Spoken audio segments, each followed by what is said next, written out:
Mohon maaf kepada Kang Deddy ini.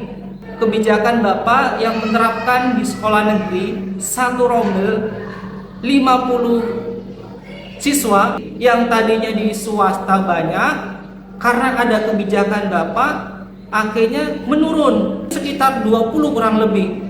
Ini jadi 5 karena banyak yang di sekolah negeri. Ya, video bapak tersebut cukup viral ya, dan setelah saya cross check memang benar ya, di sekolah tersebut itu hanya dapat 5 siswa. Ternyata beneran ada kebijakan bahwasannya tiap sekolah negeri itu menampung satu kelasnya itu hingga 50 siswa, teman-teman. Dan saya nggak tahu kebijakannya ini atas dasar apa ya, KDM ini.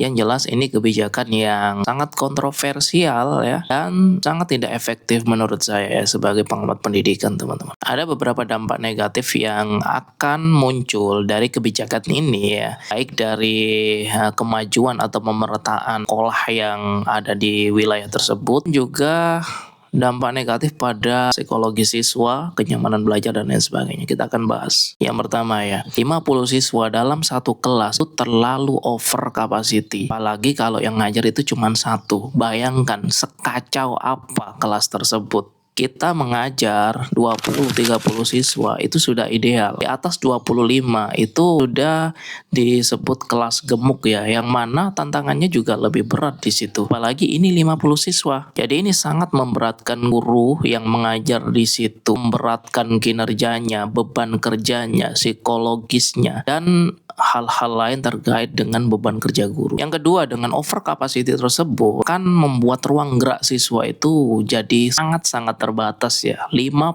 siswa, bayangkan seberapa banyak itu bangku di situ. Siswa akan sangat tidak nyaman karena mereka pasti akan berdesakan, kemudian akan jauh. Apalagi siswa ya, pasti kita akan tahu ya, kalau kita sudah terbiasa mengajar, pasti siswa itu ada yang berbicara, ada yang ngobrol dan lain sebagainya. Itu seberisik apa kelas tersebut nanti. Kemudian yang ketiga, kebijakan itu akan membunuh sekolah-sekolah swasta yang ada di sekitar. Kita harus lihat itulah paling tidak ya. Kalau kita memprioritaskan sekolah negeri banyak kuota, maka yang akan mati di situ adalah sekolah-sekolah swasta. Hal sekolah-sekolah swasta itu banyak sekali yang berkualitas, teman-teman.